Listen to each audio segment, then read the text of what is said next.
Eu sou do tempo em que não havia Ritalina, não havia essas porcarias todas. E aqui há dias, inclusive, eu vi uma notícia de um professor que recebeu um prémio porque os jovens daquela escola, os alunos, não gostavam de aula, tinham déficit de atenção. Então, o que é que eles fizeram? Na primeira meia hora de escola, fazem meditação. E depois de fazer a meditação, as crianças já aceitam a aula. Dá-lhe cachaça, porra, é melhor do que meditação. Eles ficam bêbados, aceitam tudo. É uma loucura. O que é isso, THD? Há 50 anos, quando eu comecei, ainda não haviam inventado a THD.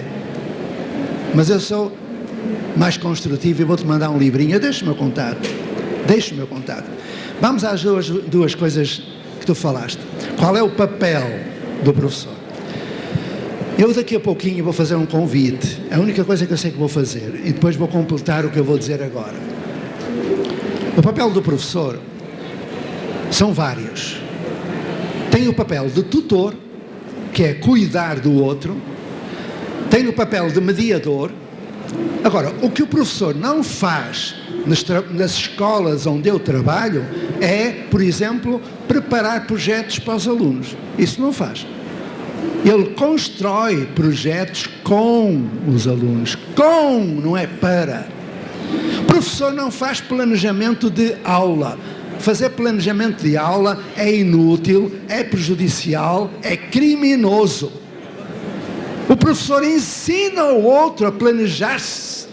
Ensina o aluno a planejar-se, a saber gerir o tempo, o espaço, os recursos, trabalhar em equipe.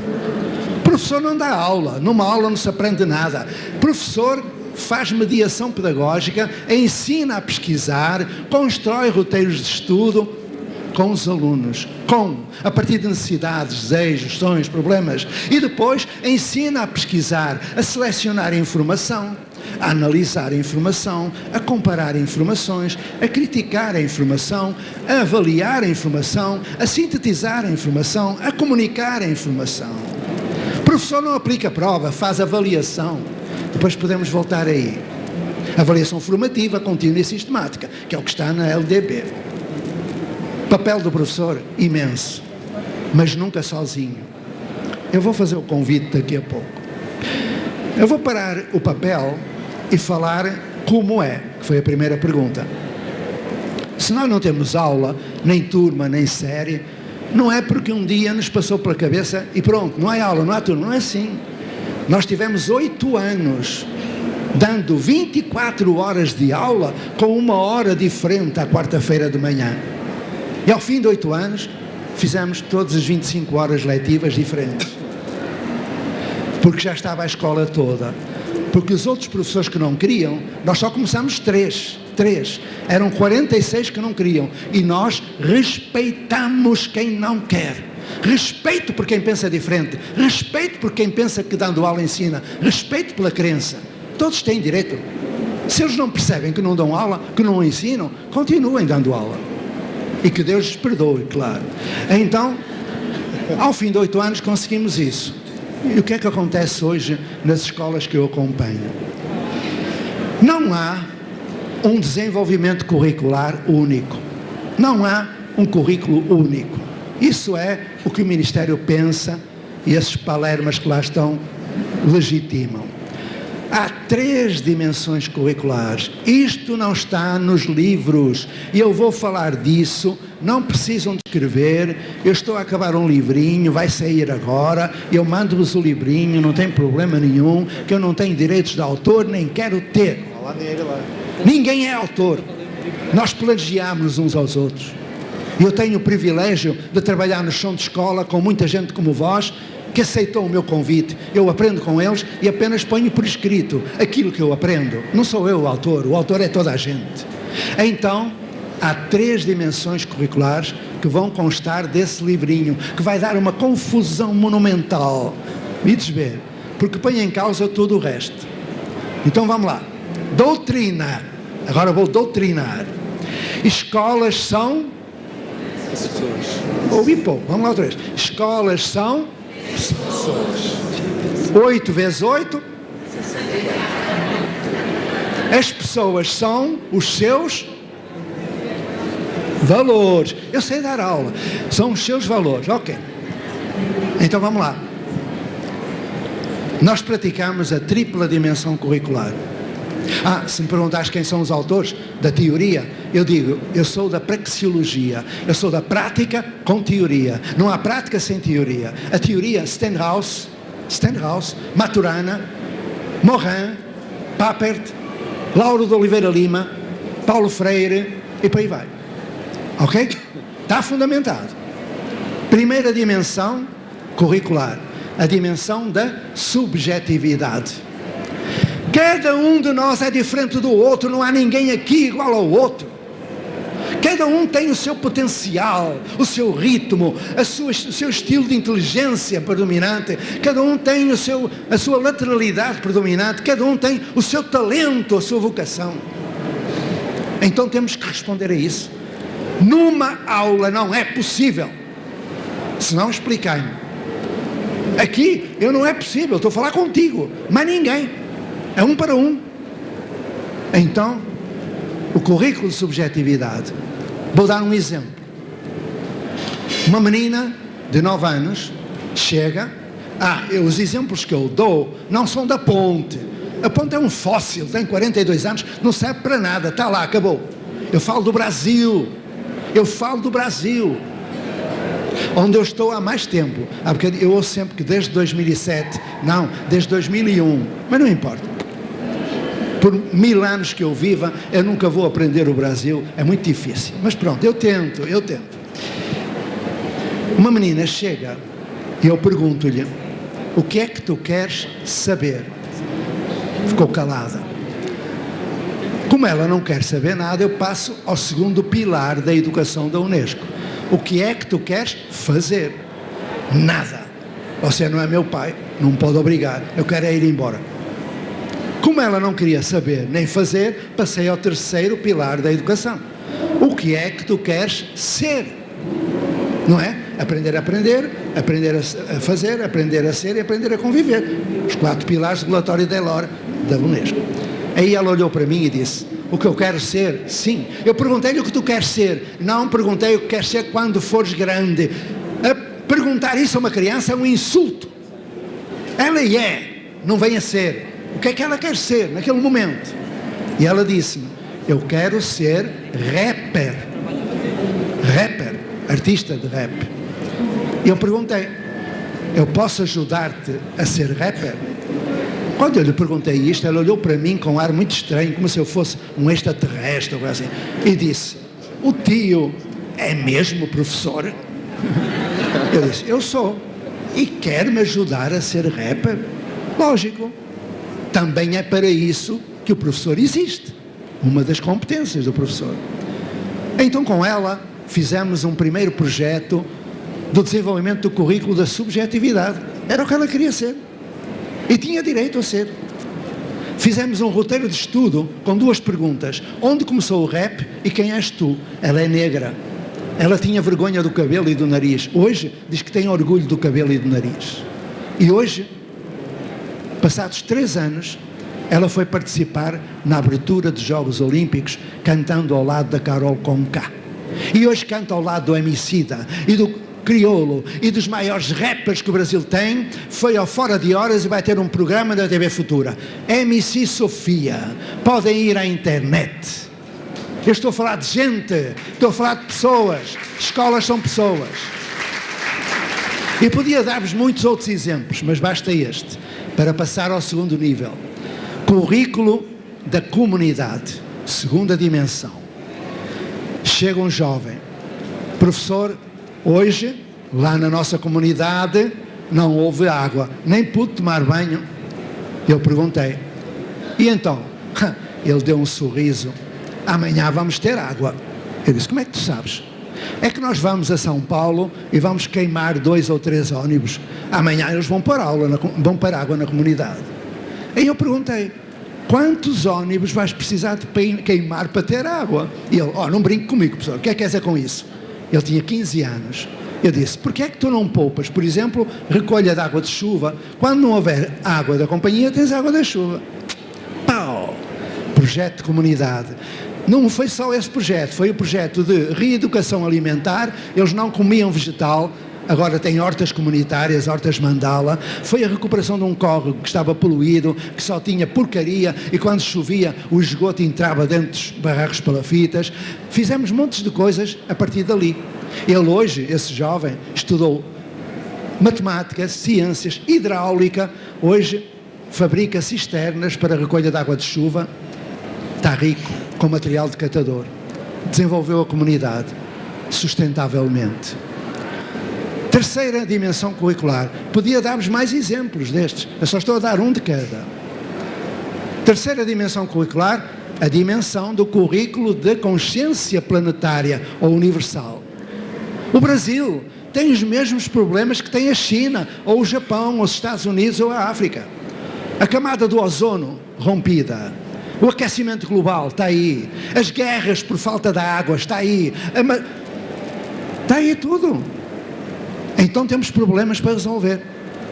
E um dia, está o exemplo, a menina chegou e disse, com 9 anos, professor, eu vi numa revista que nós somos 7 bilhões na Terra e o planeta Terra só tem capacidade para metade. Eu vi que começou a faltar a água na África e que o petróleo começa a ser muito disputado porque é um recurso que vai acabar. Eu vi que já há interesse em procurar outros planetas onde o ser humano possa vir a viver, porque a Terra vai desaparecer em termos de vida humana. Eu disse, o que é que tu queres? Eu gostaria de saber se há possibilidade de um ser humano viver noutro planeta. Essa menina, há 3 semanas atrás, foi para Washington, a convite da NASA, levar um projeto para a vida humana sustentável noutros planetas, que um foguetão norte-americano levou para o espaço e está a ser experimentado. Eu estou a falar de excelência académica, eu estou a falar de produção de conhecimento, eu estou a falar de desenvolvimento sustentável, eu estou a falar de aprendizagem. Tripla dimensão curricular. E a avaliação, para terminar, a avaliação é formativa, contínua e sistemática. Eu estava numa salinha de uma escola, entrou uma menina, e a menina disse para uma professora que estava lá, oh fulana, não vou dizer o nome, eu acho que já sei fazer raiz quadrada. Eu acho que já sei fazer raiz quadrada. Se eu vos perguntasse, quem é que sabe fazer raiz quadrada? Levanta o braço, eu levo lá um papel, vamos lá, para fazer raiz quadrada. Quem é que sabe fazer? Ok, ninguém. Tiveram a professora de matemática, não pode. Professora de matemática não dá. Estraga-me a estatística. Uma vez eu perguntei isto num grupo onde estava o meu filho, André, que é professor de matemática, e ele levantou o braço, eu, baixa o braço. Pai, sou pai, pô. Bom, mas pronto, se houver 1 ou 2, a pergunta é, tiveram aula sobre raiz quadrada? Tiveram, muitas. Fizeram prova? Fizeram. Mostraram que sabiam. Aprenderam? Não. Numa aula nada se aprende. Nós deixamos de fazer prova exatamente por isso. Porque para além de não se aprender nada e a prova não provar nada, um Enem não prova nada, uma prova não prova nada. E é preciso que alguém diga isto. Basta. Mas nós deixamos de fazer prova por outra razão. Quando foi feita a primeira prova nacional, a prova Brasil, lá em Portugal, a Escola da Ponte, uma escola de rede pública, teve que fazer a prova também. Aí as minhas colegas disseram, olha, vais ser tu o aplicador.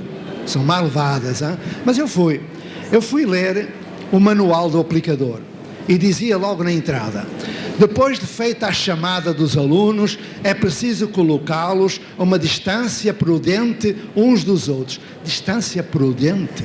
Será 1 metro, 1,10 m, 1,5 m? O que é isso? Distância prudente. Quando eu fiz a experiência com eles, eu percebi. Aí, como eles não faziam prova, eu quis que eles percebessem o que era uma prova. E então eu fui ter com uma amiga minha, do Fundamental 2, de português, e ela deu-me uma prova do 8º ano, de língua portuguesa do 8º ano. E os alunos que iam fazer a prova estavam no 4º ano. Só que eles já tinham aprendido tudo no 9º ano. Bom, É que quando a gente os deixa aprender, eles aprendem rápido. Aí eu fiz um xerox e distribuí. E então perguntei, alguém tem dúvidas sobre o que é uma prova? E eu, não, é isto, não é? É o que está aí, à vossa frente. É um papel, tem um texto, tem perguntas de interpretação, perguntas de gramática e uma composição escrita. E eles, é só isto? É só isso. Só que tem regras. E eu expliquei. São 50 minutos. E eles levantaram o braço e perguntaram, porquê é que são 50 minutos? Eu respondi, olha, não sei, já perguntei a muita gente, é 50 porque é 50 e acabou, ponto final. Só que depois eu fui ao Dr. Google e descobri porque é que é 50. Alguém sabe porque é 50 minutos a aula? Não. Vão ao Dr. Google, tem lá. Então, a seguir eu disse, olha, tem que começar.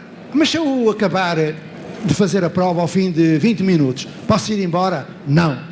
Tenho que ficar aqui? Tenho. A perder tempo? Sim. Eu estava a ficar bravo, estava-me a estragar aquilo tudo. Olha, e se eu não souber o que está aqui na prova, eu fico aqui 50 minutos, perde tempo, fica aí. Aí eu disse, não há mais conversa, toca de começar. E eles começaram e logo levantaram o braço. Eu disse, o que é que foi? Ó professor, venha cá ver uma besteira. O quê? Olha esta pergunta. O que foi que o cavaleiro viu ao longe? Este texto, professor, foi tirado do Cavaleiro da Dinamarca, da Sofia do Melo Breiner. Como eles não têm livro didático, eles leem obras completas. E eles tinham lido a obra completa da Sofia, e de onde foi extraído aquele texto. Eu disse, então repara, o que foi que o cavaleiro viu ao longe? Eu tenho de passar para estas 5 linhas, este texto do primeiro parágrafo, o cavaleiro viu ao longe a presença da árvore da floresta. Não faço isso, é perder tempo. Eu faço uma setinha e a pessoa vai ler o primeiro parágrafo. E eu disse, não, tens que fazer essa transcrição. Expliquei o que era transcrição simples, resposta fechada, resposta aberta, escolha múltipla, mas eu estava a perder tempo. Eu disse, olha, acabou, toca de fazer. E encostei-me ali. Aí eles começaram a olhar para mim. Eu olhei para eles, eles olharam para mim. Eu perguntei, o que é que se passa? E eles, professor, o que é que você está a fazer? Parece um mono, vá trabalhar, vá lá, vá ajudar os meninos. Quando a gente acabar de fazer, a gente leva, diga lá para onde é que vai. Eu não vou para lado nenhum, eu fico aqui. A fazer o quê, professor? Vai embora, vá trabalhar, a gente leva-lhe as provas. Não, tem que ficar aqui. Mas porquê? Porque no dia da prova o professor fica na sala. A fazer o quê? Eu não queria dizer, mas tive que dizer. Olha, fica na sala para os meninos não irem colar. E um deles levantou o braço. O que é que você disse, professor? Eu disse colar. E diz outro, o que é isso de colar? O que é isso de colar? Eu senti vergonha. Eu sou individualmente responsável pelos atos do meu coletivo. Sou responsável por aquele professor que fica na sala de aula quando aplica a prova, porque o não verbal fala mais alto que o verbal. E ele pensa que todos são potencialmente desonestos. Se puderem colar, vão colar. Ele está a transmitir valores mesmo estando calado. Está a transmitir valores da deslealdade, da mentira, da falsidade, do jeitinho brasileiro. Está a deseducar. Aplicar a prova é deseducar. Para além de que não ensina nada, nem aprova nada. Então nós deixámos de fazer prova. Mas essa menina disse, eu acho que já sei fazer raiz quadrada. E a tutora disse, por que foste estudar raiz quadrada? Porquê? E quando faz esta pergunta, a tutora pega no seu iPhone e liga na câmara em vídeo e começa a gravar toda a conversa com a aluna. Está ali a gravar. E a aluna disse, olha, lá na comunidade nós estamos a fazer um parque para jogos, uma quadra, e nós já fizemos as marcações para o handball e o futebol de salão. É só saber o que é um segmento de reta, um ângulo reto, um semicírculo. Eles tinham aprendido tudo isso, está na grade curricular, para aprender a fazer as marcações na quadra de jogos. Só que agora, para fazer a marcação para o basquetebol, nós tivemos que fazer uma circunferência, fazer o que é o diâmetro, o que é o raio, a área do círculo, e descobrimos que há uma coisa chamada raiz quadrada que nós teremos de aprender. A professora disse, e por que é que foste estudar raiz quadrada e como foi? E a criança começa a explicar. Olha, no primeiro dia, a minha equipe reuniu-se, eu fiz o meu planejamento diário. São eles que fazem o planejamento. Cada um faz o seu. Cada aluno faz o seu planejamento com o professor. Faz. E então eu perguntei ao professor Nelson se poderia atender-me no dia seguinte para conversarmos sobre raiz quadrada. Professor Nelson, professor de matemática. Ele disse que podia estar comigo às 10 horas. Eu pus no meu planejamento: amanhã estarei com o professor Nelson na área da matemática às 10 horas. Estive com ele e ele levou-me para estudar no site da Fundação Lehman e mais um livro que ele me recomendou. No dia seguinte eu fiz o meu planejamento e fui estudar no site da internet, fui ler o livro e depois fui ter com o professor de novo. Enfim, fez vários planejamentos. E a professora, a tutora, perguntou: e tu achas mesmo que sabes fazer? E ela disse: eu acho que sim, mas se a professora me passar uma raiz quadrada, eu vou ver se sei ou não. A professora pegou num papel e escreveu uma raiz quadrada de 6 dígitos. Por exemplo, 390.428. A criança pegou no papel e tudo a ser gravado, tudo a gravar em vídeo. Mostrou. A professora viu, está certo. Mostrou para o vídeo e perguntou: e agora? E ela disse: agora que eu já sei fazer raiz quadrada, eu vou voltar para a comunidade, vou para o parque, vou para a quadra, ajudar a fazer as marcações de basquetebol. O que foi que aconteceu? Ela parte de uma necessidade da comunidade, vai fazer pesquisa, vai trabalhar com o professor de matemática, vai trabalhar com a equipe, a partir da informação constrói conhecimento e pega nesse saber e põe numa ação. O que é o saber numa ação? Competência, PRNO. Ela aprendeu. Quando ela saiu, a professora pegou no vídeo, parou, mandou esse vídeo para o ficheiro da criança, na nuvem, na internet, com a data daquela evidência de aprendizagem. Chegou à noite, o pai e a mãe chegam do trabalho, entram na internet, abrem no ficheiro da filha, põem a senha de entrada e veem que ela aprendeu raiz quadrada naquele dia. E perguntam à filha: o que é isso raiz quadrada? Eu acho que dei uma aula disso lá no Fundamental 2, mas não aprendi. E a filha vai com os pais fazer recordar o que é uma raiz quadrada. Isto é avaliação formativa, contínua, sistemática. Aplicar a prova é perder tempo e, pior do que isso, deseducar. Então, o que faz um professor? Tanta coisa.